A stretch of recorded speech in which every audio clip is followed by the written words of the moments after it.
नमस्कार दोस्तों, आपका एग्ज़ाम फेवरेट चैनल में स्वागत है। आज हम आपके लेकर आए हैं जियोग्राफी के फेवरेट क्वेश्चंस जो आपको वनडे एग्ज़ाम में देखने के लिए मिलेंगे। दोस्तों अब चलते हैं क्वेश्चंस के ऊपर। क्वेश्चन नंबर फर्स्ट, पाक जलडमरू तथा मन्नार की खाड़ी द्वारा निर्मित संकरे समुद्री जलमार्ग के कारण इनमें से कौन सा देश भारत से अलग होता है? Option number A Bangladesh, option number B Myanmar, option number C Sri Lanka और ऑप्शन नंबर डी पाकिस्तान।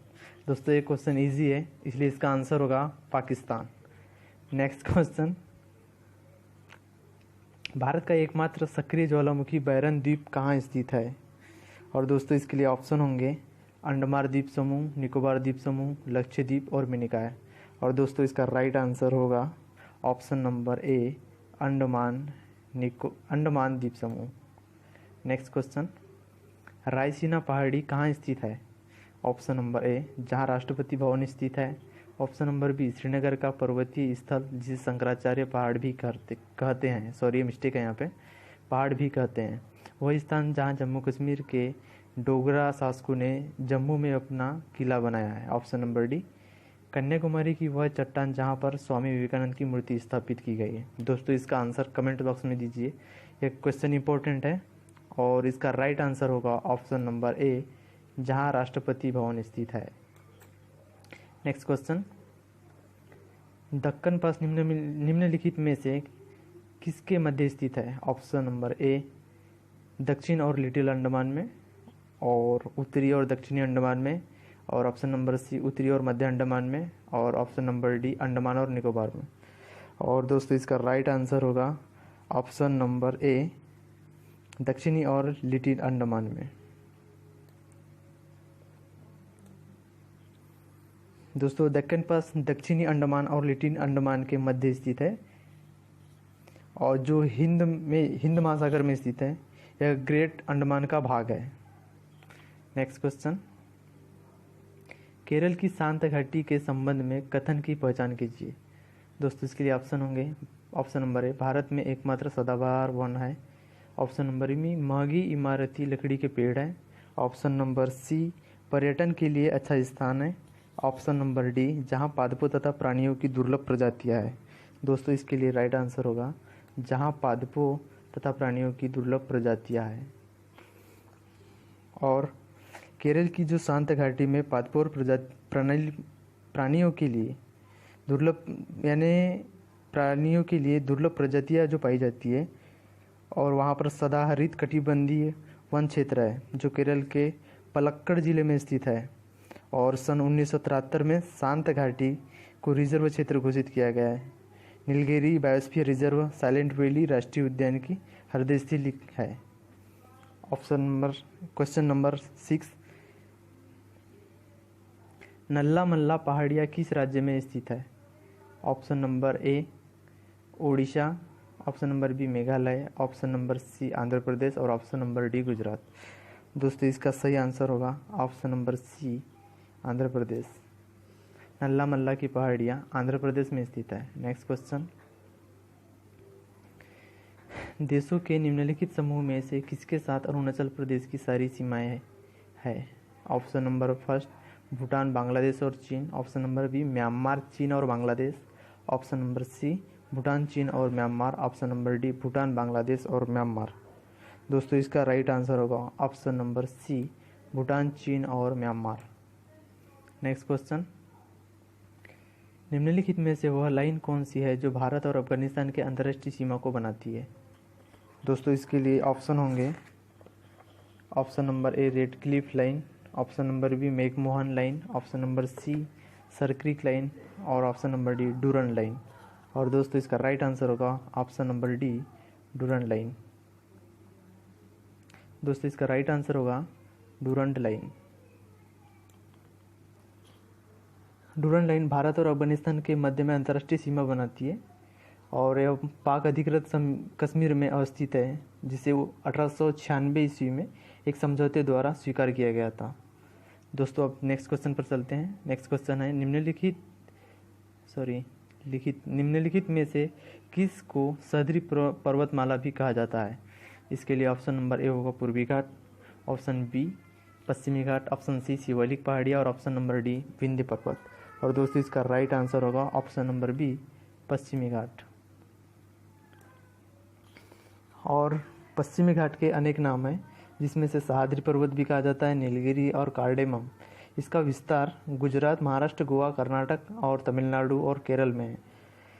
अधिकतम जैव विविधता होने के कारण यूनेस्को ने इसे विश्व विरासत स्थल घोषित किया है।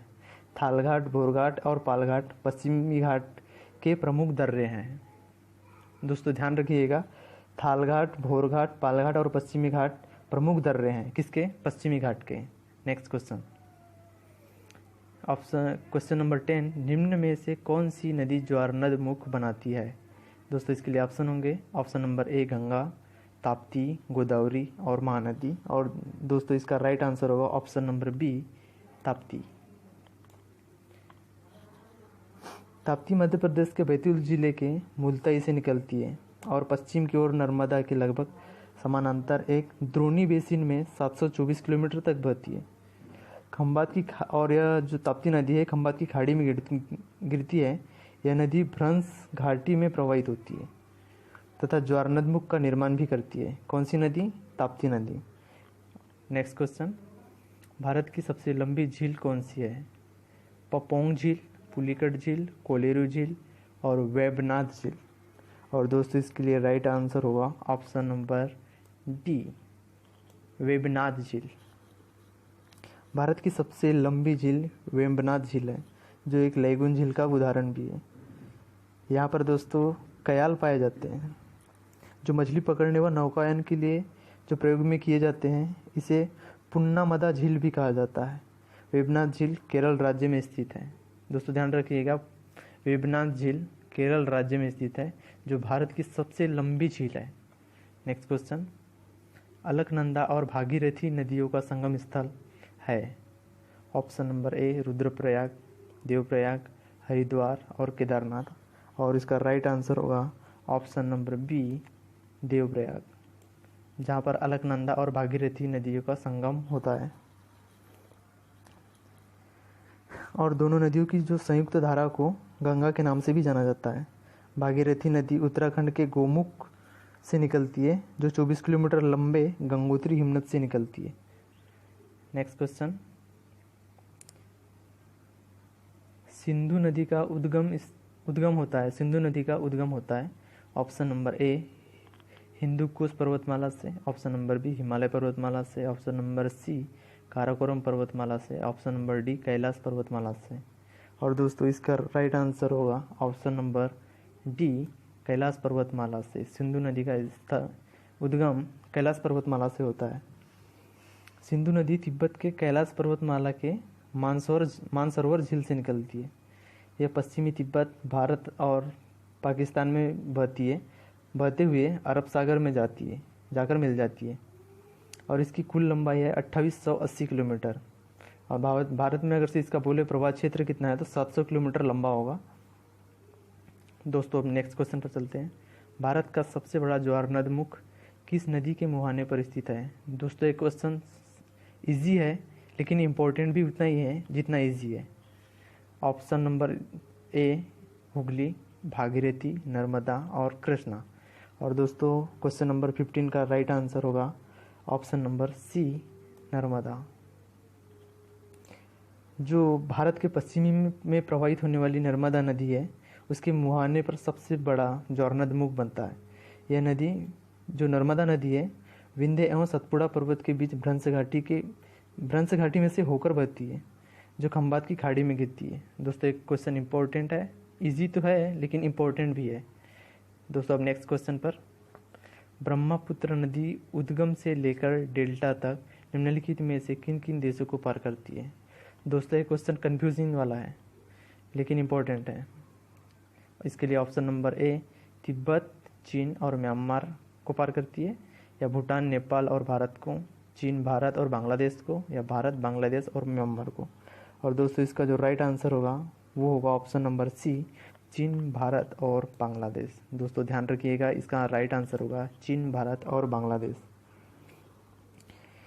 जो ब्रह्मपुत्र नदी है तिब्बत के कैलाश पर्वत के मानसरोवर झील से निकलती है, जो भूटान, चीन, चीन में जिसे हम सांगपो कहते हैं, किसे सांगपो कहते हैं, ब्रह्मपुत्र नदी को सांगपो कहते हैं। और भारत में दिहांग और ब्रह्मपुत्र। और बांग्लादेश में जमुना के नाम से जाना जाता है, जो प्रवाहित होने के बाद में बंगाल की खाड़ी में जाकर गिर जाती है। और दोस्तों अब चलते हैं नेक्स्ट क्वेश्चन के ऊपर में। गोमती नदी का उद्गम स्थल है, इसके लिए ऑप्शन नंबर ए होगा फुलहर, मानसरोवर, त्र्यंबकेश्वर या ब्रह्मगिरी पर्वत। और इसका राइट आंसर होगा फुलहर झील। कौन सी झील? फुलहर झील। दोस्तों यह भी एग्ज़ाम की दृष्टि से बहुत इंपॉर्टेंट क्वेश्चन है। गोमती नदी का उद्गम स्थल है फुलहर झील। नेक्स्ट क्वेश्चन, विश्व का सबसे ऊंचा गुरुत्व बांध कौन सा है? दोस्तों ये सुनने में इजी है, आपने शायद पढ़े होंगे, लेकिन क्वेश्चन इंपॉर्टेंट भी उतना ही है जितना आपको इजी लग रहा है। और इसके लिए ऑप्शन नंबर ए होगा रिहंद बांध, ऑप्शन नंबर बी कोयना बांध, ऑप्शन नंबर सी भाखड़ा बांध और ऑप्शन नंबर डी होगा नागार्जुन बांध। और दोस्तों इसका राइट आंसर होगा भाखड़ा बांध।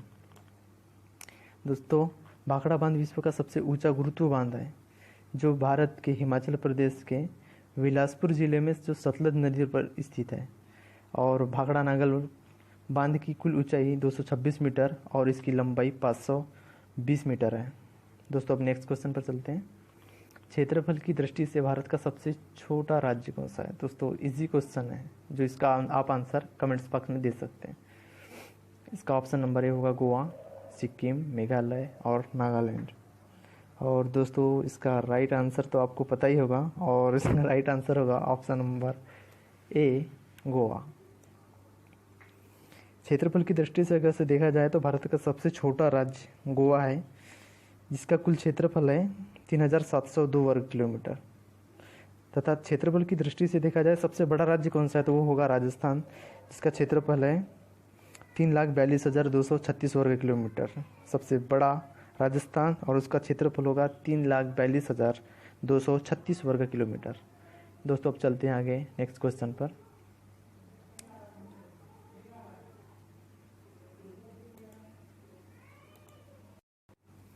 भारत का सबसे बड़ा संघ शासित राज्य क्षेत्र कौन सा है? और इसके लिए ऑप्शन होंगे ऑप्शन नंबर ए चंडीगढ़, पुदुचेरी, अंडमान निकोबार द्वीप समूह और लक्षद्वीप। और दोस्तों इसके लिए राइट आंसर होगा ऑप्शन नंबर सी अंडमान और निकोबार द्वीप समूह। क्षेत्रफल की दृष्टि से भारत का सबसे बड़ा संघ शासित राज्य अगर से कहा जाए तो अंडमान और निकोबार द्वीप समूह है, जिसका क्षेत्रफल 8,249 किलोमीटर है। और अंडमान निकोबार द्वीप समूह की जो राजधानी है पोर्ट ब्लेयर है। इसके बाद अगर से क्रम से देखे जाए तो दिल्ली, पुदुचेरी, दादरा नागर हवेली, चंडीगढ़, दमन दीव और सबसे छोटा होगा लक्षद्वीप। दोस्तों नेक्स्ट क्वेश्चन, भारत में सबसे कम जनसंख्या किस राज्य में है? इसके लिए ऑप्शन होंगे मिजोरम, अरुणाचल प्रदेश, सिक्किम और गोवा। तो दोस्तों इसका राइट आंसर होगा ऑप्शन नंबर सी सिक्किम। अगर से जनगणना की दृष्टि से देखा जाए तो जनगणना जो 2011 में हुई थी, भारत में सबसे कम जनसंख्या वाला राज्य सिक्किम है, जिसकी जनसंख्या 6,10,577 थी। और इसमें सबसे अधिक जनसंख्या वाला राज्य देखा जाए तो उत्तर प्रदेश, जिसकी जनसंख्या है 19.98 करोड़। दोस्तों नेक्स्ट क्वेश्चन पर चलते हैं। रेड क्लिफ लाइन निम्नलिखित में से किन दो देशों के बीच सीमा रेखा बनाती है? इसका ऑप्शन होगा ऑप्शन नंबर ए भारत और बांग्लादेश, भारत और भूटान, और ऑप्शन नंबर सी भारत और चीन, और भारत और पाकिस्तान। दोस्तों क्वेश्चन इजी है, आप इसका इजीली आंसर दे सकते हैं। और इसका राइट आंसर होगा भारत और पाकिस्तान। दोस्तों इसका राइट आंसर होगा भारत और पाकिस्तान। जो रेड क्लिफ लाइन है भारत और पाकिस्तान की सीमा बनाती है, और 17 अगस्त 1947 को भारत का विभाजन के बाद सर सिरिल रेडक्लिफ द्वारा यह रेखा निर्धारित की गई थी। दोस्तों ये क्वेश्चन इजीली है, लेकिन सिरिल रेडक्लिफ द्वारा ये जो रेखा निर्धारित की गई थी, ये क्वेश्चन उससे ज़्यादा इंपॉर्टेंस बनता है। दोस्तों नेक्स्ट क्वेश्चन पर चलते हैं।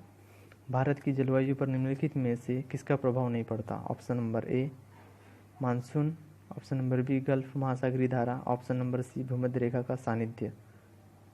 अरे ऑप्शन नंबर डी किधर है, पता नहीं दोस्तों, यहाँ पे थोड़ा मिस प्रिंटिंग हो चुकी है और इसका राइट आंसर होगा गल्फ महासागरीय धारा। दोस्तों इसका राइट आंसर होगा गल्फ महासागरीय धारा। भारत की जलवायु पर गल्फ महासागरीय धारा का प्रभाव नहीं पड़ता है, जबकि मानसून, भूमध्य रेखा की स्थिति और हिंद महासागर की स्थिति का प्रभाव भारतीय जलवायु पर पड़ता है। अगर से इसके अतिरिक्त कहा जाए तो कोरियोलिस बल के प्रभाव से उत्तरी गोलार्ध की जो धारा है अपनी दाहिनी ओर और दक्षिणी गोलार्ध की धाराएं अपनी बाईं ओर प्रभावित होती है। दोस्तों नेक्स्ट क्वेश्चन पर चलते हैं। निम्नलिखित में से ऐसा कौन सा फसल चक्र है जिससे मई जून में धान, ज्वार, बाजरा आदि मुख्य फसलें उगाई जाती है? और इसके लिए ऑप्शन नंबर ए होगा वर्षा ऋतु, ऑप्शन नंबर बी रबी, खरीफ और ऑप्शन नंबर डी होगा शीत ऋतु। और इसका राइट आंसर होगा ऑप्शन नंबर सी खरीफ। वर्षा ऋतु में ज्वार, बाजरा और धान की फसलें उगाई जाती हैं। इसे खरीफ की फसल भी कहते हैं और जो जून जुलाई में बुआई के बाद सितंबर अक्टूबर में काट ली जाती है। इसके अंतर्गत अगर से देखा जाए तो चावल, ज्वार, बाजरा, रागी, मक्का, जूट, मूंगफली, कपास और सन, तंबाकू, मूंग, उड़द, लोबिया की कृषि भी होती है। दोस्तों याद रखिएगा, अगर से पूछा जाए कि खरीफ की फसलों के अंतर्गत आने वाली फसल जो है चावल भी है, ज्वार, बाजरा, रागी, मक्का, जूट, मूंगफली, कपास, सन, तंबाकू। सन एक फसल है, सन, तंबाकू, मूंग, उड़द और लोबिया, ये जो फसलें हैं ये खरीफ के अंतर्गत आती है। नेक्स्ट क्वेश्चन, निम्नलिखित में से कौन से राज्य में वन क्षेत्र सबसे कम है? और इसके लिए ऑप्शन होंगे गुजरात, उत्तर प्रदेश, आंध्र प्रदेश और हरियाणा। और इसका राइट आंसर होगा दोस्तों हरियाणा। हरियाणा राज्य में सबसे कम वन्य क्षेत्र है। अगर से प्रश्नानुसार देखा जाए तो वनों के प्रसिद्ध क्षेत्र में क्रमशः अगर से देखेंगे तो आंध्र प्रदेश, गुजरात, उत्तर प्रदेश और फिर हरियाणा का स्थान आता है। नेक्स्ट क्वेश्चन, भारतीय वनस्पति सर्वेक्षण का मुख्यालय कहाँ स्थित है? दोस्तों इसके ऑप्शन होंगे option number A Lucknow, option number B Darjeeling, option number C Kolkata और ऑप्शन नंबर डी होगा उटकमंड। और दोस्तों इसका राइट आंसर होगा कोलकाता, ऑप्शन नंबर सी। भारतीय वनस्पति जो वन सर्वेक्षण है भारत सरकार के पर्यावरण एवं वन मंत्रालय के अधीन एक शीर्ष अनुसंधान संगठन है, जिसकी स्थापना 13 फरवरी 1890 में हुई है। इसका मुख्य उद्देश्य है देश में वानस्पतिक संसाधनों और आर्थिक गुणवत्ता वाले पौधों की पहचान करना। नेक्स्ट क्वेश्चन पर चलते हैं दोस्तों। क्षेत्रफल की दृष्टि से निम्नलिखित भारतीय राज्यों में से सबसे अधिक वन आच्छादन किस राज्य में है? दोस्तों ये क्वेश्चन कन्फ्यूज़न वाला ज़रूर है, लेकिन इम्पोर्टेंट भी उतना ही है। दोस्तों ध्यान से पढ़िएगा। अगर से आपको वीडियो अच्छा लगे तो पसंद आए तो शेयर ज़रूर कीजिए और सब्सक्राइब ज़रूर कीजिएगा। Option number A Arunachal Pradesh, option number B Chhattisgarh, option number C Madhya Pradesh, option number D Orissa. और दोस्तों इसका राइट आंसर सभी को मालूम है, option number C Madhya Pradesh. Next question, जून के महीने में मानसून का पटना वर्षा लाता है।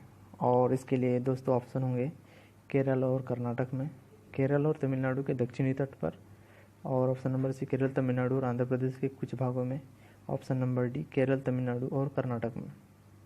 तो दोस्तों इसका राइट आंसर क्या होगा? इसका राइट आंसर होगा ऑप्शन नंबर बी केरल और तमिलनाडु के दक्षिणी तट पर।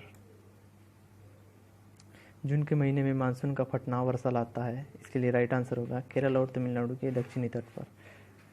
दोस्तों एग्जाम की दृष्टि से बहुत ही इंपॉर्टेंट क्वेश्चन है, ध्यान से पढ़िएगा, याद रखिएगा। आगे चलते हैं नेक्स्ट क्वेश्चन पर। ऑपरेशन फ्लड किससे संबंधित है? दोस्तों सुनने में इजीली लग रहा है, लेकिन दोस्तों इसके ऊपर से जो क्वेश्चन बनते हैं वो इम्पोर्टेंट है। इसके लिए ऑप्शन होगा बाढ़ नियंत्रण, पीने के पानी की व्यवस्था, दूध उत्पादन, उपरोक्त में से कोई नहीं। और दोस्तों इसका आंसर होगा, राइट आंसर होगा दूध उत्पादन। ऑपरेशन फ्लड का संबंध दूध उत्पादन में वृद्धि से है, ये सभी को मालूम है। और इसके अगर से ऑपरेशन फ्लड के जो जनक कहते हैं वो है डॉक्टर वर्गीज कुरियन, डॉक्टर वर्गीज कुरियन। वैसे श्वेत क्रांति के नाम दिया था उन्होंने, डॉक्टर वर्गीज कुरियन ने श्वेत क्रांति का नाम दिया था और इसका आरंभ 1970 के दशक में हुआ था। वर्तमान में अगर से देखा जाए तो भारत में दूध उत्पादन 165.4 मिलियन टन पर डे होता है, जबकि प्रति व्यक्ति दूध उपलब्धता 355 ग्राम ही है। नेक्स्ट क्वेश्चन, भारत में उगाई जाने वाली अधिकतर कॉफ़ी की किस्म है। Option number A old chicks, option number B Coorgs और ऑप्शन नंबर सी अरेबिका और ऑप्शन नंबर डी कैंट्स और इसका राइट आंसर होगा अरेबिका। भारत में उगाई जाने वाली अधिकतर कॉफ़ी की किस्म अरेबिका है। सबसे ज़्यादा मात्रा में उगाई जाने वाली कॉफ़ी किस्म है वो अरेबिका है। भारत में कौवा या कौवा को कॉफ़ी कहते हैं, उसकी 2 प्रजातियाँ हैं जो मुख्य रूप से एक है अरेबिका और दूसरी है रोबस्टा। भारत में कॉफ़ी उत्पादन में कर्नाटक सबसे पहले नंबर पर आता है जहाँ पर 53% कॉफ़ी का उत्पादन होता है और केरल सेकंड नंबर पे जहाँ पर 28% का, केरल में 28% का उत्पादन होता है। दोस्तों आगे चलते हैं नेक्स्ट क्वेश्चन पर।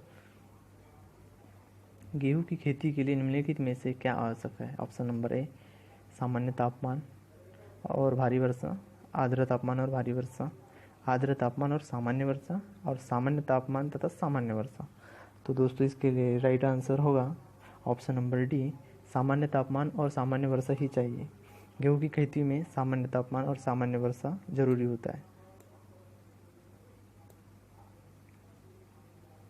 तो इसका आंसर राइट आंसर होगा option number D. Next question, काटो और जलाओ कृषि नाम दिया गया है। दोस्तों इसके लिए ऑप्शन नंबर ए आलू की कृषि विधि को, वनोन्मूलन की प्रक्रिया को, या मिश्रित कृषि को, या स्थानांतरित कृषि को।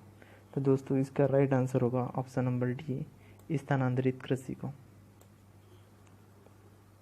अगर से देखा जाए स्थानांतरित कृषि में वनों को जलाकर भूमि को साफ कर दिया जाता है, जिसके बाद 2 से 3 सालों के बाद में फसलें उगाई जाती है। जब मृदा की उर्वरकता कम हो जाती है तो भूमि को खाली परती छोड़ दिया जाता है और उत्तर पूर्वी राज्यों में इसे झूम खेती के नाम से भी जाना जाता है, स्थानांतरित कृषि को। और काटो जलाओ कृषि का नाम दिया गया है और इसे स्थानांतरित कृषि को काटो जलाओ का भी नाम दिया गया है और झूम खेती का भी नाम दिया गया है। लेकिन झूम खेती का नाम उत्तर पूर्वी क्षेत्र, जो भारत के उत्तर पूर्वी के जो राज्य हैं वहाँ पर झूम कृषि के नाम से जाना जाता है। नेक्स्ट क्वेश्चन, हरित खेती में सन्निहित है। दोस्तों इसके लिए ऑप्शन होंगे, ऑप्शन नंबर फर्स्ट जैविक खेती एवं बागवानी पर जोर, बागवानी और पुष्पक राशि पर ध्यान केंद्रित करते समय कितना स्कोर और रासायनिक उर्वरकों से बचाव किया गया है वो, और ऑप्शन नंबर सी समेकित कीट प्रबंधन, समेकित पोषक पदार्थ आपूर्ति एवं समेकित प्राकृतिक संसाधन प्रबंधन। ऑप्शन नंबर डी खाद्य फसलों और बागवानी पुष्प कृषि पर जोर। और दोस्तों इसके लिए राइट आंसर होगा ऑप्शन नंबर सी समेकित कीट प्रबंधन, समेकित पोषक पदार्थ आपूर्ति एवं समेकित प्राकृतिक संसाधन प्रबंधन। नेक्स्ट क्वेश्चन, खेतड़ी किस लिए प्रसिद्ध है। दोस्तों खेतड़ी किस लिए प्रसिद्ध है। ऑप्शन नंबर ए लौह अयस्क, ऑप्शन नंबर बी कोयला, तांबा, और ऑप्शन नंबर डी होगा बॉक्साइट। दोस्तों इसका राइट आंसर आप कमेंट्स बॉक्स में दे सकते हैं। तो दोस्तों इसका राइट आंसर होगा ऑप्शन नंबर, दोस्तों बताइए। दोस्तों इसका राइट आंसर होगा ऑप्शन नंबर सी तांबा। खेतड़ी तांबे के लिए प्रसिद्ध है। खेतड़ी तांबे के लिए प्रसिद्ध है, जो राजस्थान के झुंझुनू जिले में स्थित है। किस जिले में स्थित है। झुंझुनू, राजस्थान के झुंझुनू जिले में स्थित है। खेतड़ी के अतिरिक्त इस क्षेत्र में कोलिहान, बनवास, चांदमारी, धानी बासरी आदि क्षेत्रों में भी तांबे के भंडार पाए जाते हैं। वर्तमान में खेतड़ी में तांबे का जो उत्खनन है हिंदुस्तान कॉपर लिमिटेड द्वारा किया जा रहा है। नेक्स्ट क्वेश्चन, भारत के किस राज्य में उच्च स्तरीय थोरियम वाले मोनोजाट का सबसे ज़्यादा भंडार है। और दोस्तों इसके लिए ऑप्शन नंबर ए होगा केरल, कर्नाटक, गुजरात, महाराष्ट्र। और दोस्तों इसका राइट आंसर होगा ऑप्शन नंबर ए, केरल। दोस्तों इसका राइट आंसर होगा केरल। भारत में किस राज्य में उच्च स्तरीय थोरियम वाले मोनोजाइट का सबसे ज़्यादा भंडार है? वो है केरल में। अगर से देखा जाए तो थोरियम की जो प्राप्ति है मोनोजाइट बालू के निक्षेपों से होती है। थोरियम जो है केरल के जो समुद्री तट की जो रेत में प्रचुर मात्रा में पाया जाता है। थोरियम रेडियो एक्टिव पदार्थ है। आपको मालूम ही होगा कि थोरियम जो है रेडियो एक्टिव पदार्थ है। मैग्नेटाइट सेलों में मिलने वाला जो मोनोजाइट होता है थोरियम, यूरेनियम, सीरियम और लेंथेनस आदि का मिश्रण होता है। जो मोनोजाइट होता है वो थोरियम, यूरेनियम, लेंथेनस और सीरिनियस इसका जो है मिश्रण होता है। कौन? Monazite. Next question, Andhra Pradesh का अनंतपुर जिला किस धातु के लिए प्रसिद्ध है? दोस्तों इसके लिए ऑप्शन नंबर ए, तांबा, कॉपर, तांबा, जस्ता, अभ्रक और सोना मतलब गोल्ड। और दोस्तों इसके लिए राइट आंसर होगा ऑप्शन नंबर डी, गोल्ड के लिए। आंध्र प्रदेश का अनंतपुर जिला किस धातु के लिए प्रसिद्ध है? तो आंध्र प्रदेश का अनंतपुर जिला जो है गोल्ड के लिए फेमस है। यह आंध्र प्रदेश के रायजीरा क्षेत्र में पड़ता है। जो अनंतपुर जिला है आंध्र प्रदेश का अनंतपुर जिला, यह रायजीरा क्षेत्र में पड़ता है। आंध्र प्रदेश की रामगिरी खानों में से भी सोने का खनन किया जाता है। भारत में सबसे अधिक सोना अगर से बोला जाए तो कर्नाटक राज्य की कोलार तथा हट्टी की खानों से प्राप्त होता है। दोस्तों अगर से आपको ये वीडियो पसंद आए तो लाइक कीजिएगा, शेयर कीजिएगा और सबसे इम्पोर्टेंट बात सब्सक्राइब ज़रूर कीजिएगा। ऐसे ही क्वेश्चन पढ़ने के लिए आप एग्ज़ाम फेवरेट चैनल पे जाकर के प्लेलिस्ट में चेक कर सकते हैं जीके जीएस के फेवरेट क्वेश्चंस। धन्यवाद दोस्तों।